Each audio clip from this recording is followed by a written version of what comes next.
ఈరోజు మనం గుత్తి వంకాయ ఎలా చేసుకోవాలో చూపిస్తాను. మా ఫ్రెండ్ వాళ్ళ చెట్టుకు కాస్త ఇచ్చింది. సరే అని గుత్తి వంకాయ కూడా చేసుకోవచ్చు కదా అనుకున్నాను. ఇప్పుడు ప్రాసెస్లోకి వెళ్తే ఒక గిన్నె పెట్టుకొని అందులో ధనియాలు, కొబ్బరి, నువ్వులు, దాల్చిన చెక్క, 2 లవంగాలు వేసుకున్నాను.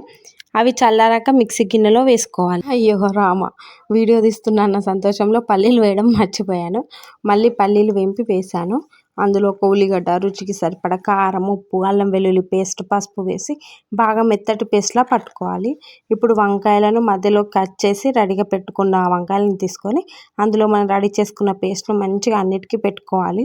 ఇప్పుడు స్టవ్ మీద గిన్నె పెట్టి ఆయిల్ వేసి జీలకర్ర, ఆవాలు, వంకాయలు వేసి కొద్దిగా మగ్గాక అందులో మనకు మిగిలిపోయిన పేస్ట్ని వేసి కలిపి ఒక 5 నిమిషాలు అయ్యాక అందులో కొన్ని వాటర్ వేసి కలిపి నూనె పైకి తేలేంత వరకు ఉంచుకుంటే లాస్ట్కి కొత్తిమీర వేసి దించుకోవడమే. ఎంతో టేస్టీ గుత్తి వంకాయ రెడీ. ఇలాంటి వీడియోల కోసం మన ఛానల్ని సబ్స్క్రైబ్ అండ్ ఫాలో కొట్టండి. గుత్తి వంకాయ మీరు ట్రై చేసి ఎలా వచ్చిందో కామెంట్ చేయండి.